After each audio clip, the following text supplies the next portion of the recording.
first time we're showing what the upgrade system looks like. Okay. So what you're seeing right now is the main character, Sebastian, is in this asylum setting. You're not sure if it's the real world or not. You're not sure Вот главный персонаж Себастьян сейчас находится в реабилитационном центре и не понимает, в реальности это все или не очень. Вот таким образом, друзья, апгрейды делаются.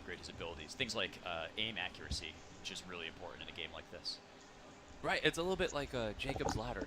A little bit. Yeah, what is real, what's not real, Yeah. or any of the wonderful H.P. Lovecraft stories out there from beyond. I'm a huge horror movie fan, right? Awesome. I love anything that's scary, bring me in. I'm all about it. This game is for you. I mean, a lot of the Evil Within is based around psychological horror, so not knowing what's happening, knowing where you are, pushing you out of your comfort zone.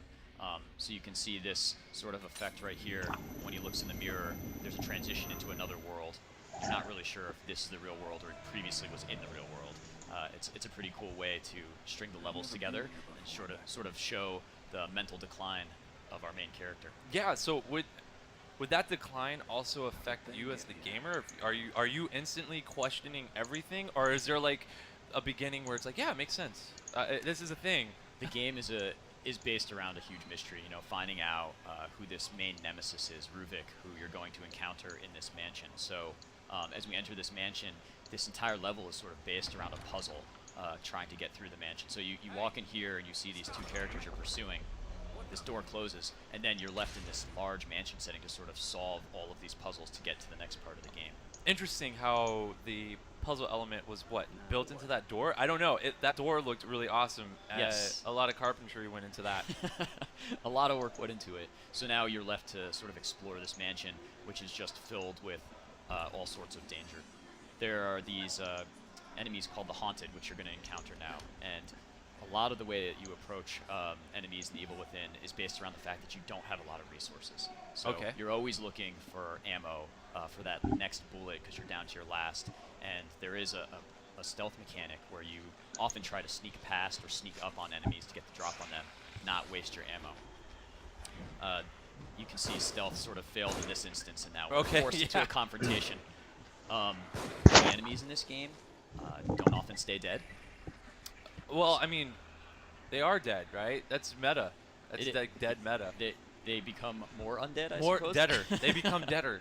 You're dead twice. You can see in this clip, what he does there is shoot one of these proximity mines so that he doesn't have to waste more bullets, so the enemy doesn't sponge up his bullets. He can just take him out with one shot like that. And now he's sort of pursuing the one that got away. Now, you said resources were really low. I saw some bottles down there. Yes. What? Pick them up and smash them over a dead person's... You can use them as a distraction. You can use them to stagger an enemy as well. That effect that you just saw on what happened screen. there? Yeah, so this main nemesis, Ruvik, has now appeared. And like some of the enemies in this game, ammo isn't just isn't going to do anything against him. If he touches you, you're pretty much out of luck. So now it's just a game of cat and mouse where you're trying to get away from him. He's just strolling on by.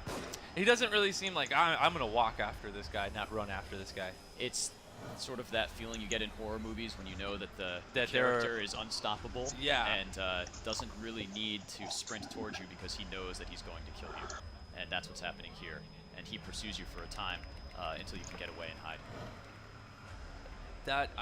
I'm watching this and I'm just thinking, so what do you do next? There's a guy with a so what happened is in his head. He's behind you. You know that you can't defeat him, and he pushed you into a confrontation with another enemy. So there's always this push and pull tension. So burning enemies is really important. That's the only way to guarantee that they don't get back up. But your matches are a limited resource as well. So you're not always able to burn everything that hits the ground. Sometimes you just have to turn tail. You really wanted to put an emphasis on survival elements, right? You wanted the gamer to be smart. True survival horror, that's what it's all about managing resources. So this is kind of interesting. What is going on? Yeah, so when you use the larger health packs, the ones that give you a lot of health, they have this effect on you, which you can see distorted the screen so much that you couldn't see that there was an enemy coming up on him right there.